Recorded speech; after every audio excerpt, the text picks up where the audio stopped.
Settlers of Catan, Settlers of Catan.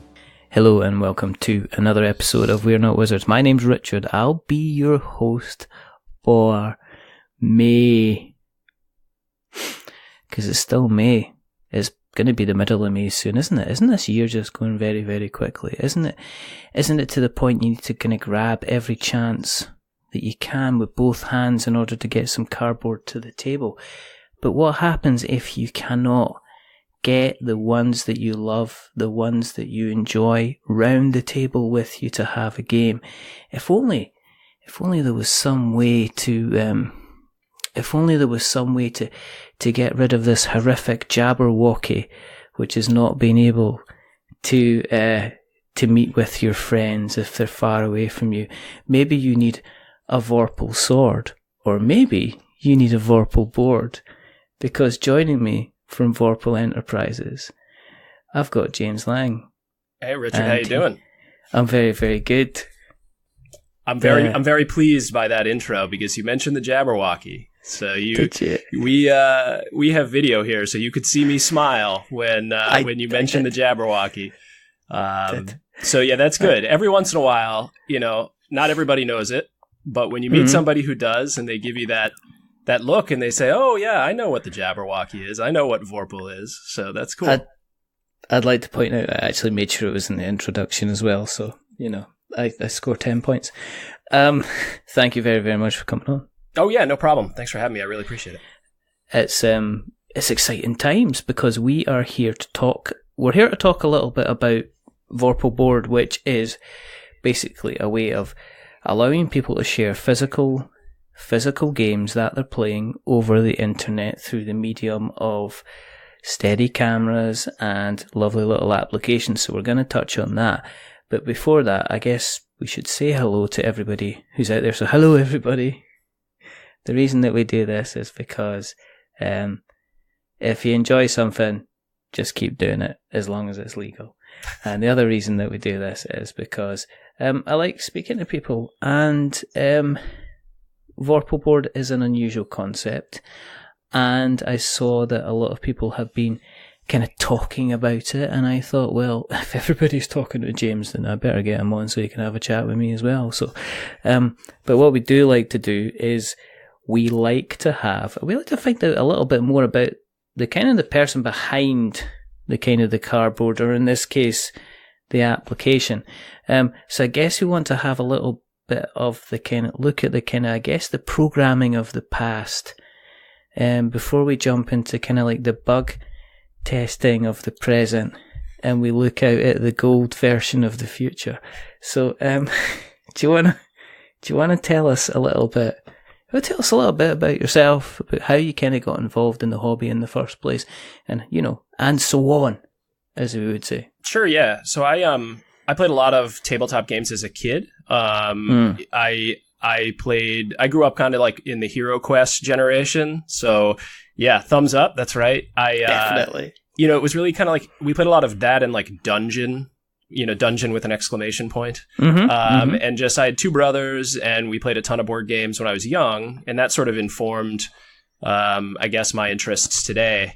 But I strayed away from the hobby for a long time, and then I came roaring back with like the rise of co-op games. Co-op games blew my mind. Just sort of the idea that you could play a game against the game itself. I remember I got Arkham Horror. That was the one that brought me back in, and I know Arkham Horror is insane to come back in because it takes forever to play, and it's huge, and it's got tons of pieces.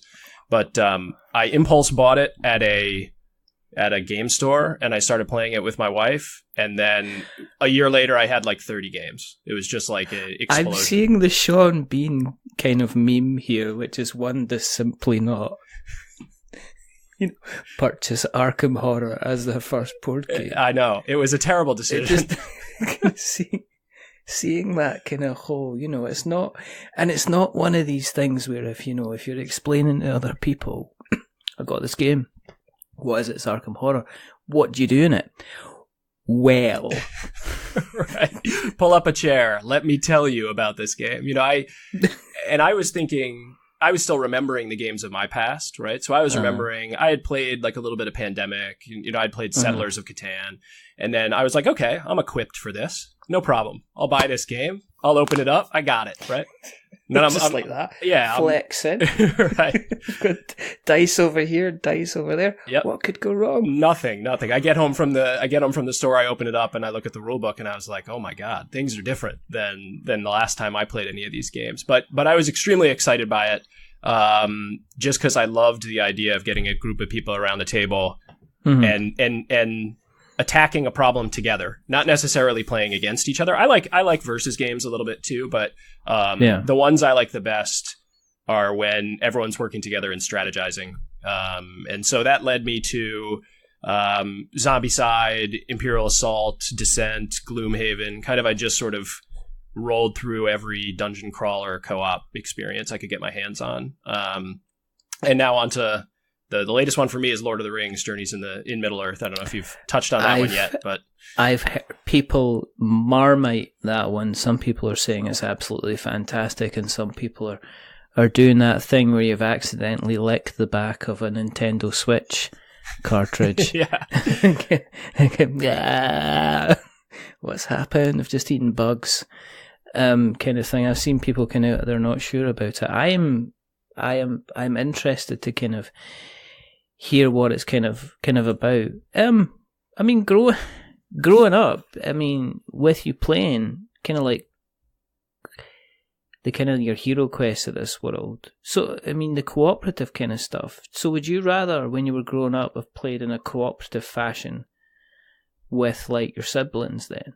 Were you the kind of guys that you kind of tipped a bucket of Lego on the floor and said, right, everybody just let's make a spaceship armada and let's kind of play together? Or if you were playing with Star Wars toys or whatever, it was the two of you up against the invisible empire who was over there on the kind of the far side of you. Is that kind of in your character, you'd rather work alongside somebody than be kind of, beat you kind of thing? Yeah, I'd say so. I was the youngest, so my brothers were, or are, not were, they're 4 years. Yeah, that sounds really dark. But that sounds like they did beat you. Yeah, but you killed them. Right, exactly. I took my revenge once I got bigger. But they're 4 years older and 6 years older than me, so I was always kind of like a little bit of a tag along guy. Yeah. So definitely my slant was always wanting to play with them more than against them. And we did Dungeons and Dragons together too, where my oldest brother was the dungeon master, and then me and the middle brother were adventurers. And so I think as kids, we enjoyed not so much going versus, because I was so much younger that they would normally beat me. So it was easier for me to sort of play along with them than to be a competitor with them. And it's only fun for so long, because then you end up almost like house ruling it to make sure that everybody's kind of having a good time. Because some of the best times you're having isn't when you beat somebody kind of like 15-0. It's when you've got like an even score and it's a 7-8 and you're just like, oh, you just beat me by 1 point kind of thing. Well done, and then next time absolutely destroy them and make them cry. But that is the kind of the way to play. In terms of kind of, I mean, going forward, did you ever approach kind of like the game design side? I mean, you said you drifted away. Was that kind of college? Yeah, kind of. Yeah. Yeah, it was when I went to college, and I started playing a lot of video games. So my hobby switched into like video games for a long time. And I went to college. I got a job. I was a software engineer. Right. And I just played a lot of video games. My co-op kind of itch was largely scratched by playing cooperative video games with my buddies. And then I think the dream of online video games died in me a little bit when it just got so if you went online and tried to talk to people, they were all maniacs. And I always had this vision that like we'd all be online playing together and everyone would be cooperating and you wouldn't have people griefing you and all this sort of stuff. And then like that just didn't, unless you were doing private games or something, that just didn't come into fruition.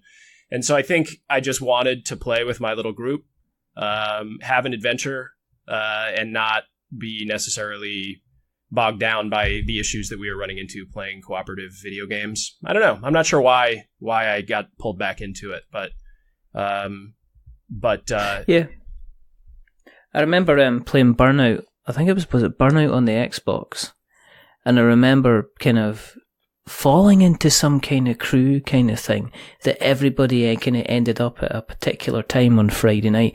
Everybody would turn up because I think, just one of those things. And you end up kind of like, and everybody was just genuinely kind of helpful, even though everybody was having a race. If you kind of lost, there wasn't anybody kind of like being really malicious or vicious or anything like that. And I think it's got to the point with online gaming that they're almost taking away the kind of communication, the ability to kind of, to be able to be nasty to kind of other people, or they kind of come down really, really hard. I've got friends that play like Final Fantasy 14, and they say you'll get people that are just generally be kind of not nasty, but just generally stupid and ignorant and stuff like that. But you won't generally get a lot of people who are really, really nasty. But I notice how the mainstream games, like your say Apex Legends and even Overwatch and things like that, there's not really a way to. You don't see people using the voice channels. People generally just communicate kind of by their actions, which I've always kind of found kind of interesting. And I did miss. I'm with you on the kind of the online stuff. It kind of appeals to me, but it doesn't appeal to me in terms of the social side of things. That very much the social side of online gaming happens away from it. Is that you'll end up, if you're all playing like Overwatch, you'll end up going to an Overwatch forum and you'll say, "Oh, are you this person?" "Oh yeah," and then you kind of start a conversation from there. Whereas you don't kind of generally get the kind of the social side of it. Whereas board gaming relies on that from the very, very beginning. If you act like a muppet when you're playing board games, people they'll tell you first of all they don't want to kind of deal with you at all. And anyway, you'll be alone by yourself playing kind of solitaire games. What got you? I mean, you mentioned kind of Arkham Horror, but what got you back into the hobby? Was it that game, or what made you decide actually you're going to take a step back into that world in the first place, even before you made the decision to buy Arkham Horror? I think it was, believe it or not, it was coming across Board Game Geek. And it was. I didn't even know that there were games that existed like that. It wasn't in the stores I was going to. I wasn't going to tabletop gaming stores. I played a lot of like Warhammer as a kid too, and I just had never been back to another Games Workshop. Just like I got so disconnected. And then I ended up on Board Game Geek, and I'm pretty sure I saw just like a thread about co-op games, and I was like, oh, that sounds interesting. And the breadth of available options was kind of shocking to me. As somebody who just honestly wasn't paying attention. And so, I actually believe it was pretty random. I drove home. I remember it specifically. I remember the board game store in Madison, Wisconsin. I drove home from work one day and I was like, we don't have anything to do this weekend. I'm just going to buy a game and figure out how to play it. And I asked the guy, do you have a copy of Arkham Horror? I thought the sort of the Cthulhu Lovecraftian thing was a neat angle. And so I picked it up and brought it home, and that was it. I don't know. I wish I had kind of a more inspiring story, but it seems pretty out of the blue. And from there, your copy just kind of grew and grew and grew. Did you find a group then? I had some buddies who I played video games with, and I sort of pressed upon them. Now we're playing board games. This is what we're doing now. Where do we plug it into the TV? Yeah, there's no lead. There's no HDMI thing. Where is this? There's no thing on this. It was a group that would get together. We'd get together pretty regularly, and have a bottle of wine and just sort of hang out.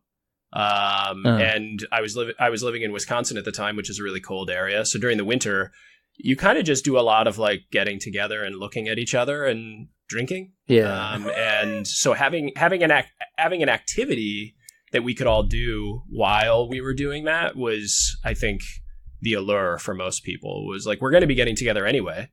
Why don't we play James's crazy board game tonight and see if we like it? And, that became the group that I played a lot of games with for years. And then that is the group when I moved away from Wisconsin, that I wanted to build this remote board gaming application to be able to play with them back in Wisconsin. So that was kind of the serendipitous occurrence that probably caused this whole software thing to happen in the first place. Was it kind of like, were you just kind of like mucking around? Were you starting off with kind of like, did you go down the kind of like the player aid route? Was it just like a communication route? Did you try and do a kind of a fudged trying game over the internet with everybody kind of using Skype and things like that? Yeah, I did. So the first version of it was with Skype, and we just hung webcams from the ceiling, from like a chandelier over my kitchen table. And we said, okay, would this work? And I had a buddy in Wisconsin. We played Pandemic. I remember the first time we did it. And it kind of worked. It was kind of junky. I mean, he would have to point at everything and say, okay, what city is that? And, tell us what to do or whatever. But I think the thing that kept me working on this project was that when I finished those games, it felt like I'd played the game with my friend. It hadn't felt like I had to jump through a lot of weird hoops. Like I had that memory of having that social interaction that was valuable to me. And it was the same feeling that I would get when I did it in person. So as soon as I proved to myself that it felt right, I said, okay, well now I need to start solving the technical problems. But I got the right feeling out of it. And it was something that I don't get out of playing video games. I don't know why, but I don't. There's no couch co-op. I mean, my son at the weekend picked up like 1-2 Switch. And I think that's probably, the Switch is probably the console that's helped to kind of lead people actually sitting around and actually playing kind of couch co-op again, like your Mario Karts. Even Mario Odyssey has got an ability for you to kind of play 2 players. It's okay, it's not great, but 1-2 Switch is a genuine kind of, it's the Wii Sports of its kind of generation. If I jump over into the PlayStation 4, I'm really struggling to find anything that I could sit down. I mean, again, it would be like, okay, you'd message like 3 or 4 people and say, shall we play some video games tonight? But they would necessarily might be in another state or another country, for goodness sake. I wouldn't actually have people coming around and sitting. So again, that social side of video games is kind of missing out, and it's strange that Nintendo are kind of paving the way and bringing it back in when everybody else is talking about how many millions of graphical computations they can do. And it's like, great, but can I just have somebody I can sit next to and play games with, please? Thank you. So like one thing that I always thought was like I would have sessions where some nights would be really good playing video games, and I'd be like, man, that was fun. We that was a successful session. We all got online on the same time. It worked. We had some great games. But then there were nights it was a total disaster. Whether it was because somebody had to install something or PlayStation Network was weird or whatever. And for me, it was like the hit probability of the night was low. And with board games, it's like the hit probability is pretty high. That people are showing up. You're going to have the game. You're going to play it. There's no variables really there, like there is in the video game world. So it just made more sense for me, I think. In terms of, as Vorpal kind of developed, did the kind of the direction that it was going as an application, did that kind of change? Did you start off with much bigger plans for what you were wanting to do, or have you kind of stuck to a particular vision and kind of stuck with that kind of plan as you've gone? That's a good question. So when we started, I think we've been pretty decent with that. So when we started, we very much wanted to build a tool that it wasn't the type of tool that like knew all the rules of the game or like could enforce the rules of the game or knew where you were supposed to put pieces or whatever. Because I was just like one guy working on it at the start, and that was way more than probably I could take on myself. But also we wanted it to just feel like a table. So we wanted people to be able to put stuff wherever and, lay things on top of each other, drag it around, whatever. And so we've stuck to that. The big thing that changed via the development of the tool was originally we were planning on doing everything just with a camera above that sort of takes pictures of the board. And then we realized that if you want to do cards, if you want to have secret cards, Yes.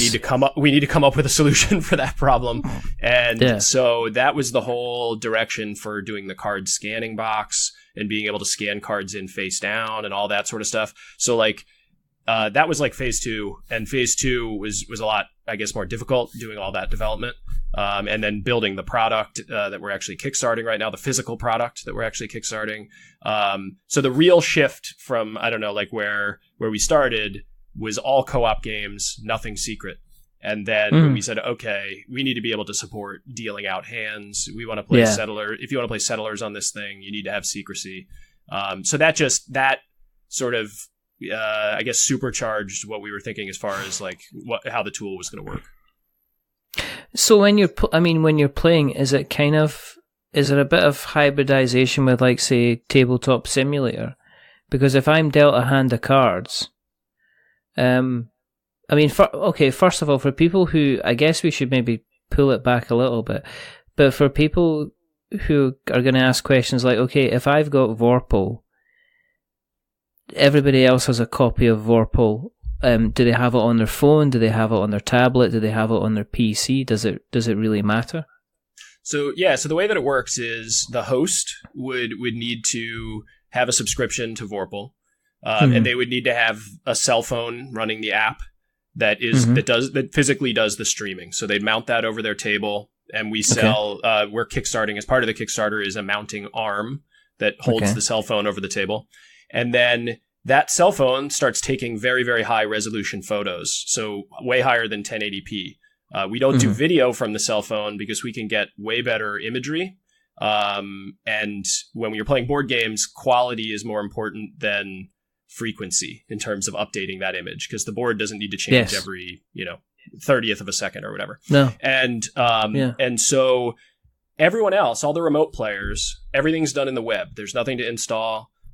So all they would have to do is go to a website, type in the code that the host gives them, and then they join into the room. It's kind of like, I don't know if you've ever played like Jackbox.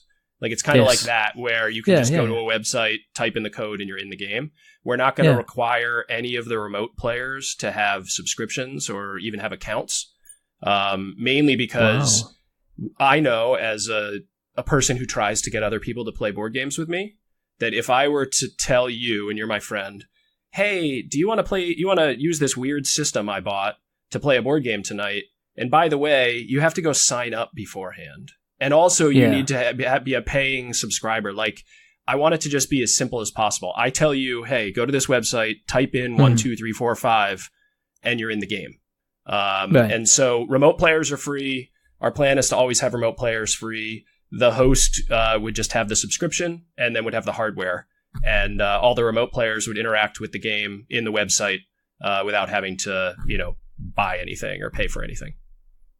How do you go about the scanning side of things? Because you've got a scanning box. I'm looking at the Kickstarter just now, and there's definitely a tablet, and there's the little clampy thing, and then there's the scanning box thing. So where's the phone going?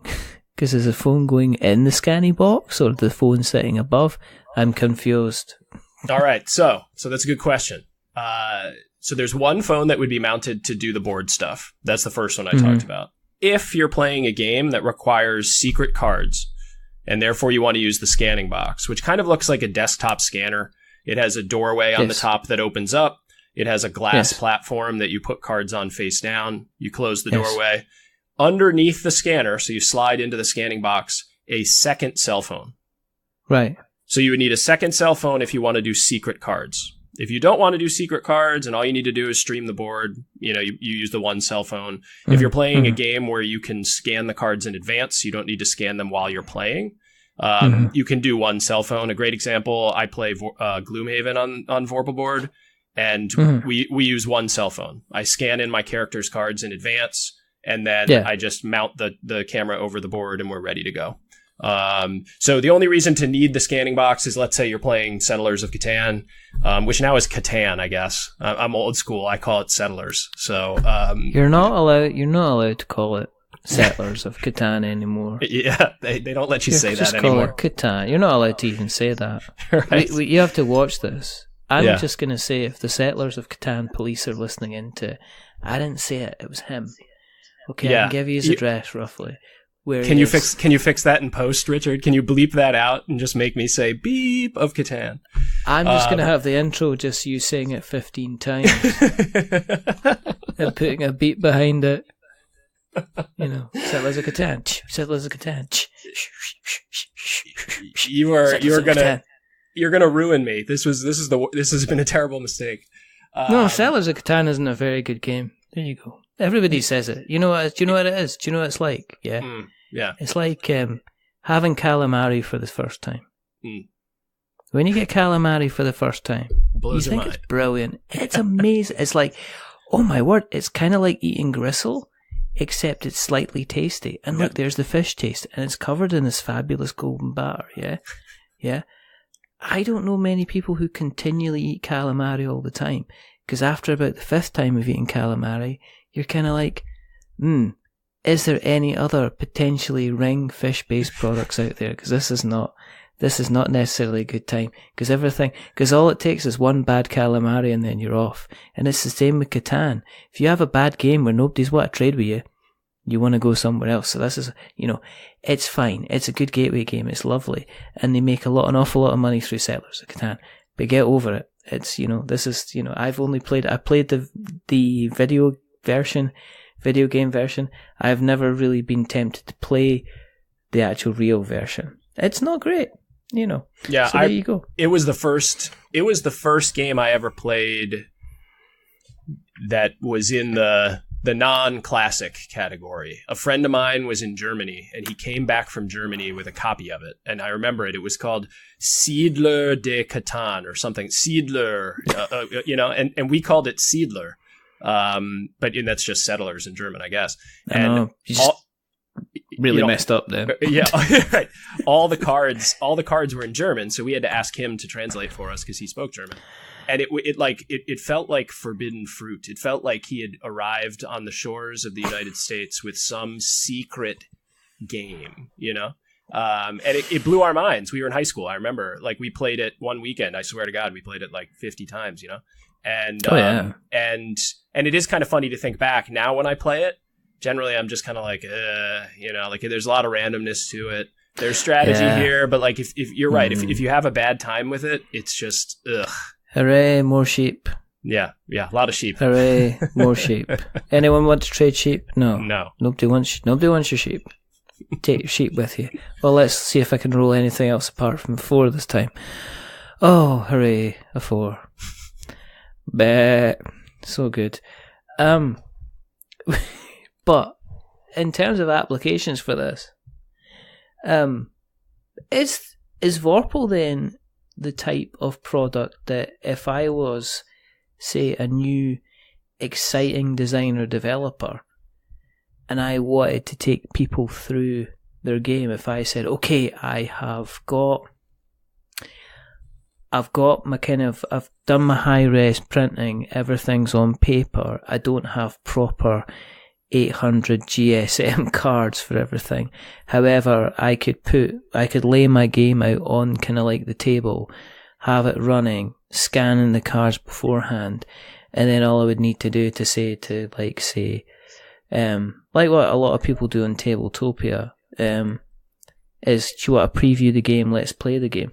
The only thing about Tabletopia and Tabletop Simulator is if you've got to build up the stuff first of all, you just can't stick it on a table, take the photographs, scan the cards in the box, and you're away. Was that a consideration, or is this something new that I'm bringing to your attention? And if so, I'm copywriting that.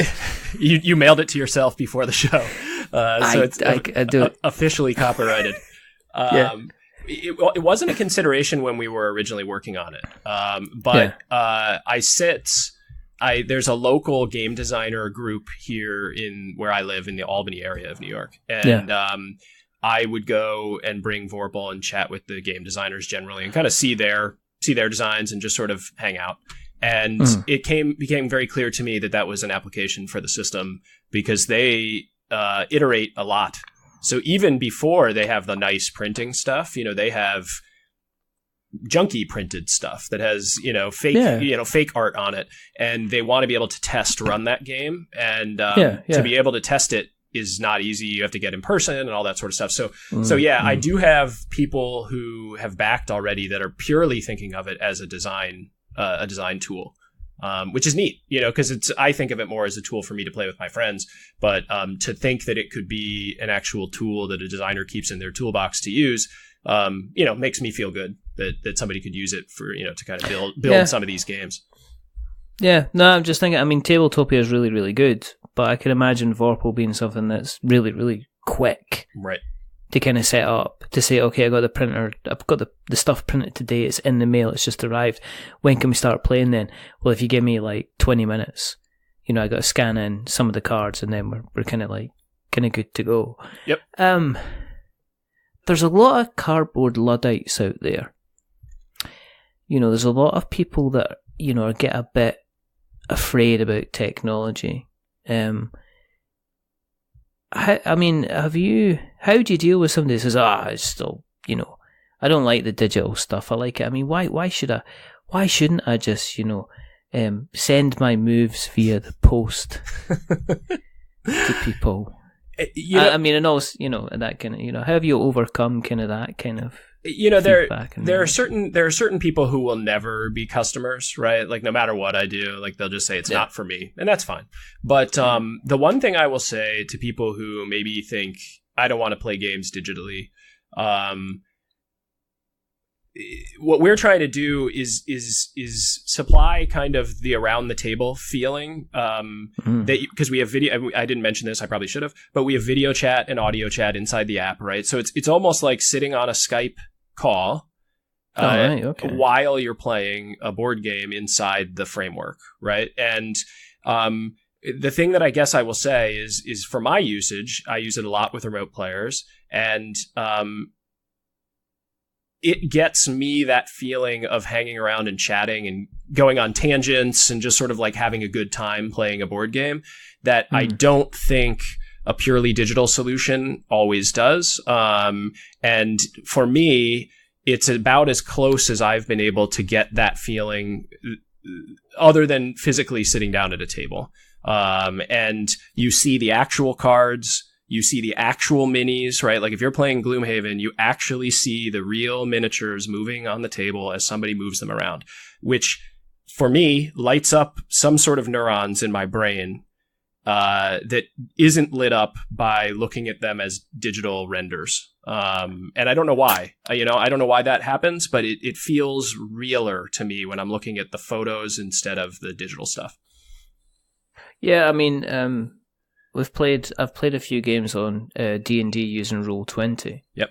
And even being able to kind of like see representations of the board, I can imagine actually being able to see the board would be really, really cool. Of course, I would be tempted to do kind of stop motion stuff if it's taking photographs. Right. Yeah. Kind of every.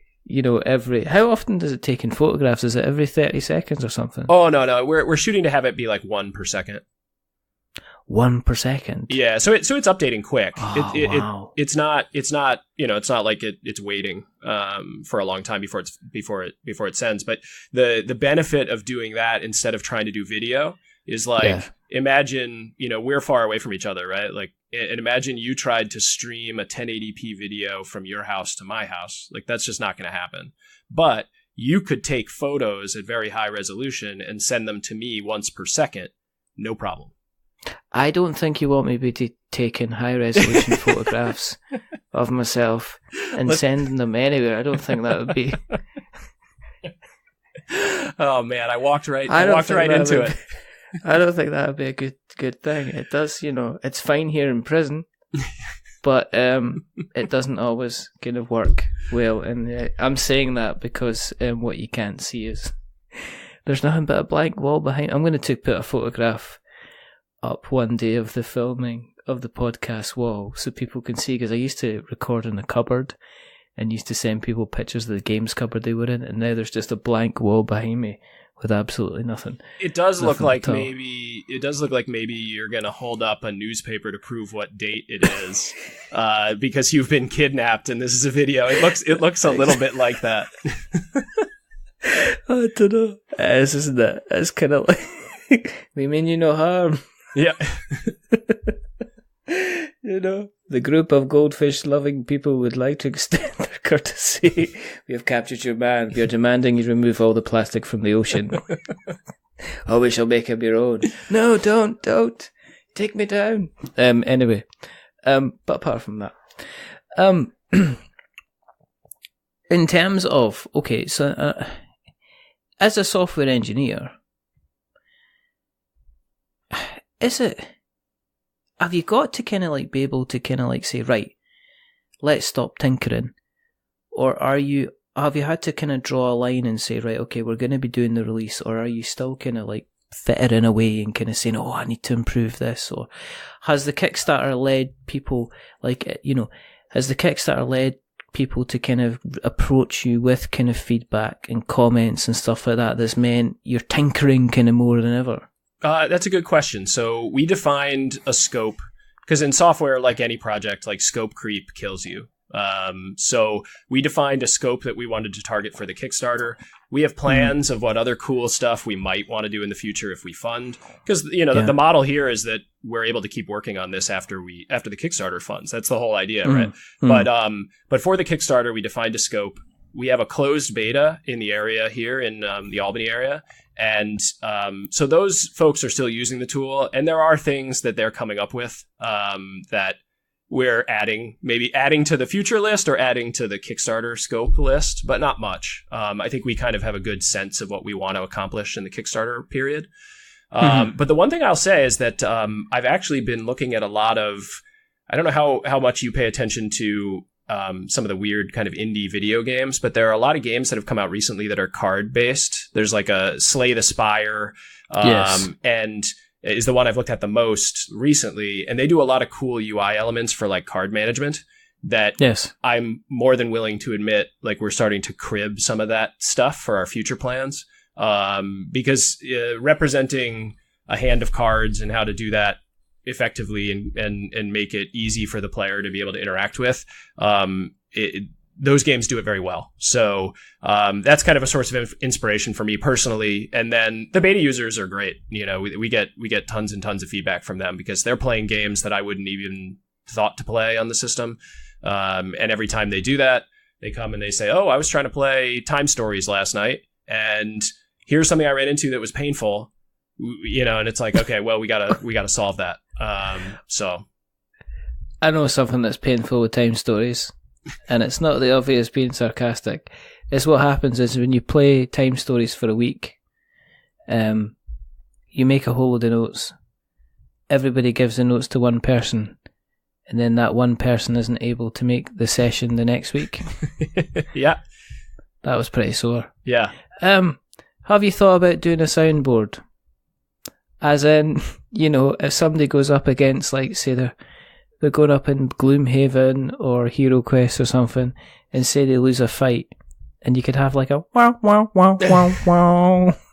We actually have already discussed not a soundboard, but we have discussed embedding audio into the system, because one thing that I would like to be able to do is have it integrate with some of like the music player stuff that exists out there, for like thematic music, because I think that's really nice, and not having to go somewhere else to do it. But a soundboard, you can't see because it's off screen, but I'm going to write it down as a future feature. So how about that? The Richard feature is going to be. I want a trumpet. I want a trumpet. Okay. I like a kind of a. I think that would be amazing. Yeah, I like that idea, because we actually do have like dice sounds, right? So there's a dice rolling tool inside the platform. So when you roll dice, it'll make like dice noises, and then the dice results come up or whatever. But we don't. Other than that, we're not doing a lot of audio stuff currently. But I do like the idea to be able to interact that way, because like essentially the goal of this tool is to like make a thing that's fun to play. right? And can you record sessions then? Can you actually record a session? Yeah, you can't today. So and we'll see if we ever kind of want to do that. Our thoughts there have been like, well, if you want to record a session, grab OBS or Streamlabs version or something and record your screen, because essentially it can run in full screen. So I usually I usually just full screen it all the way out. Like when I stream on Twitch, I'll just full screen it and then just stream my window, or my whole desktop actually, and that works really well. So they're much better at that than we would be. So we kind of for now are saying, okay, we'll just sort of use another tool if you want to record your sessions. Okay. I'd just be tempted with the stop motion aspect of it to do like an entire animation. Yeah. Based on, we don't want to go around this cave. There might be an owl bear. Oh no, there is. Wah, wah, wah, wah, wah. Run away. Yeah, he's slipped on some slime. The entire story. It's like, Lord of the Rings. The use of the tool as sort of a cinema creation tool was not something that I had considered in advance. Write that down. Yeah. That one's on the list too. You should write that down. You're not writing it down. All right, I'll write it down. Wait. Okay. Thank you. And then the one thing I'll throw out too that I hadn't considered, because maybe I'm a dummy, is I hadn't really thought about tabletop role-playing game players as people who would potentially want to use this. I was very dialed into just board game players. And then I started talking with a lot of people here locally at some board game cafes and stuff. And they said, oh, no, this would be very interesting for me to use in my D&D campaign, because they have terrain or they want to use their own hand-drawn maps or whatever. And I just hadn't considered it because I kind of thought that was already taken care of by like Roll20 as a product. So I've been chatting with some people about how they would want to use it in their own D&D campaigns. And so that was just a surprise to me. Like I said, it should have been obvious, but it wasn't. I think it would do well to serve the D&D people who can't always make it. If it's a case of, is everybody coming around on Saturday? And it's like, I can't make it. I can't leave the house. I've got to look after the kids. Or I can't leave the house because the kids are looking after me. Or, that kind of thing. And if everybody could say, you've got the DM keeps hold of everybody's figures and you can continue to play. Yeah, and I guess it allows them to bring in the Roll20 stuff's really, really good, but it's more of a reference sometimes as opposed to a real story telling thing. And I'm not dissing Roll20 because it does an excellent job of what it actually does. But I think sometimes in order to make it, to expand on that, something like Vorpal could be a decent thing, with obviously the inclusion of the soundboard that I'm not gonna letting go. In terms of money, because people are interested, people have listened a lot. How much is it going to be? What is the ticket price for entry for this? So currently on the Kickstarter, we have two main entry points. One is $75. And that includes the mounting arm and 1 year of the host service. Mm-hmm. The $125 is the mounting arm, 1 year of the service, and the scanning box. Right. And so our goal was to do the 1 year of service at a discounted rate. Our vision is that it would be $5 a month, again, for the host only, not for any of the remote players. So if you have a group where you want to have one person host, you could pitch in and, do the $5 a month or however you want to do it. But, so for the Kickstarter, we would be doing a discounted rate for the subscription, but do it for a full year. We're kicking around, and this is kind of a you heard it here first moment. You can break some news. We're kicking around if we want to have any lower entry point options. At maybe a shorter time period. So people want to just say, I don't want to commit to a year. Let me do a tier where I can buy the arm and get 3 months or something. And I'd be more comfortable backing at that level. Because we have gotten some feedback that backing at like a $75 like minimum to try it out is too high. And so people who have seen it and kind of are really into it, they've been, more than happy to jump in. But I completely understand, like, we're talking about kind of a weird new thing here. And just telling people, hey, you got to throw in $75. You've never used it before. Here are some videos of it. I could see that we have some people who would rather jump in at a lower level. So we're kicking around to see if we want to add a tier that's slightly lower. But right now it's the two. It's $75 and $125. Cool. And then we have Kickstarter exclusive. We're offering a lifetime subscription. So no subscription fee, for forever. And that would be an additional $100. That looks very, very interesting indeed. I like the box though. That appeals to me very, very much. I do like the box. Just the visual of it, or the functionality, or yeah, no, both, everything. I'm quite intrigued. I'm quite intrigued by all this. We tried to make it so it's made out of wood. It's laser cut out of wood. It has like a bunch of wood etching on it. It's both like birch on the sides and then walnut on the top. And so like what we were going for, and I'm sure you are familiar with like Elderwood Academy's stuff or Wormwood Gaming stuff. So we wanted to make it so if it was sitting on somebody's table next to some of those things, it didn't look like out of place. So we didn't want to make it out of plastic. We wanted it to look like kind of a nice piece that could sit alongside some of your other accessories. So I think it's gonna kind of, when it's on the table, I think you really kind of want it to be nice when it's on the table, and attractive, and also have it kind of sitting on a shelf and people kind of going, oh, what's that, as opposed to, oh, what's that? You're right. Somebody's broken your dice tower. Yeah. And it does fold down. So the top comes off, the sides come off, and then it folds flat. So it's hinged on the corners by leather. Cool. The goal being that you can put it away. I don't like having stuff out like crazy, so it all folds flat, and then you can put it in the box and put it away. So that was, from an engineering perspective, one of the things that was the most irritating. It would have been really nice to just say, oh, we'll just build a box. But saying, okay, no, we need to have it have hinges. And those hinges can't look awful. How are we going to do that? So they're leather strips, and then they're hand riveted in. So we kind of went with a more handmade feel, which I think people will like. And I'm sure you're going to be doing different versions of the box as well down the line. Yes. This is crying out for a full steampunk version, a dragon, a dragon-skinned one, one for the Catan people out there that's just completely covered in sheep. As will suit anyone's want. If people want to find out more, where do you exist on the interweb nets? I exist in pretty much all the social media platforms, but the one that I'm most active on is Twitter. Okay. I'm at Vorpal Board. That's VORPAL board, all one word. And then obviously we're on Kickstarter currently, so the Kickstarter page is where you can get lots and lots and lots of details about how this thing works.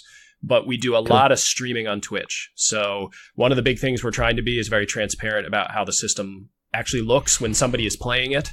And with warts and all in terms of the beta right now and any issues that we run into while we're live. So if you're curious about like just seeing us play, we played Splendor on the stream last night. Okay, how would it play Splendor? You can come and watch the dev team play. And just sort of see how it performs and ask questions or whatever. So our Twitch channel is just obviously called Vorpal Board. You can find us there. And then we have a YouTube channel as well called Vorpal Board, surprise, that has a ton of videos of just stuff we've produced of us playing different games. I think a big hurdle we're getting over is just sort of like believability a little bit. And so we're trying to produce as much stuff as we can to highlight how it works so that people know what they're potentially backing. And then we have a mailing list if you do find that you're interested and you'd love to just sort of know progress, but maybe you're not interested in backing now and you want to know like how we do or whatever, feel free to go to vorpalboard.com and we have a mailing list. We only send emails once a month. I promise we only send emails once a month. So that's probably the best way to hear the most recent stuff from us. Excellent. Well, we will take all of these show notes and we'll put these links into the show notes, so we've got notes to show. As always, you'd think I'd know how to say that now, wouldn't you, after all these episodes? But, I like to keep people interested and also at the edge of their seats. What's he going to make a mistake on next? I don't know. Could be anything at all. Thank you very, very much for coming on. Thank you very much. Yeah, thanks for having me on. It's been great. I very much enjoy your show, and I like your style. And I especially like the room that you're sitting in, Richard. I wasn't expecting it. You mocked me as soon as we connected. You made fun of me for not having the board game wall, and then as soon as your video turned on, also no board gaming wall. So it was good. That was really good. But I'm going to take a picture. I'm going to take a picture of this, and if you want to see what a kind of what my board game wall looks like, you can find us on kind of different places, worn out places, by going to Google and searching for We're Not Wizards, and you'll find us on Twitter, and you'll find us on Facebook, and you'll find us on Instagram, and you'll find us on our website, which has got a .com in the end. You'll find us on our blog, which has got a blogspot.com in the end, and you'll find us on all these podcast catchers, which are either got pod in them or cast in them, or Spotify, which is just being Spotify and has neither of them in there. But if you want to kind of support us, there's a couple of things you can do. This show is brought to you through the support of people who back us on Patreon and who have backed us on Kickstarter, so thank you very, very much for everybody that's done that. If you like us even more, head over to Apple Podcasts and drop us a subscription, or drop us a rating, or drop us even a review. If you are going to be giving us a rating or a review, don't give us 10 stars, because it makes us big-headed. But don't give us 1 star, because it makes us cry. And, you don't want to see me cry. Give us 5, because it's in the middle, and it's average. And we're just a little bit average. But the person who's not been average is rather wonderful, rather fantastic, Mr. James Lang. That was me trying to do a kind of a Kermit cheer, but just didn't come out the right way. There's only 2 more things to do. The first thing is to remember that we are many things, but we're not wizards. Are we wizards, James? Absolutely not. Nope. Fantastic. And the second thing is to say goodbye. So it's a goodbye from James. Say goodbye, James. Goodbye, everybody. Thanks, Richard. Thank you. And it's a goodbye from me. Remember, stay safe, roll 6s, make something awful. And if you want to play a game with your friends when your friends aren't there, but they do want to play with you, but they can't come along because of things, then reach for your Vorpal board. But until the next time, goodbye.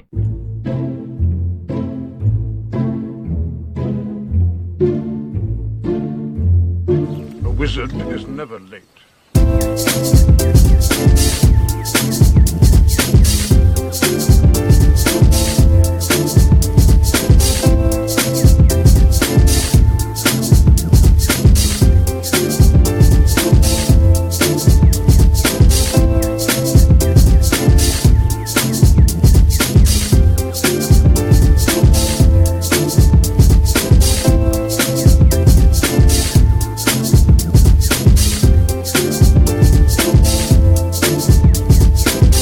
Nor is he early. He arrives precisely when he means to.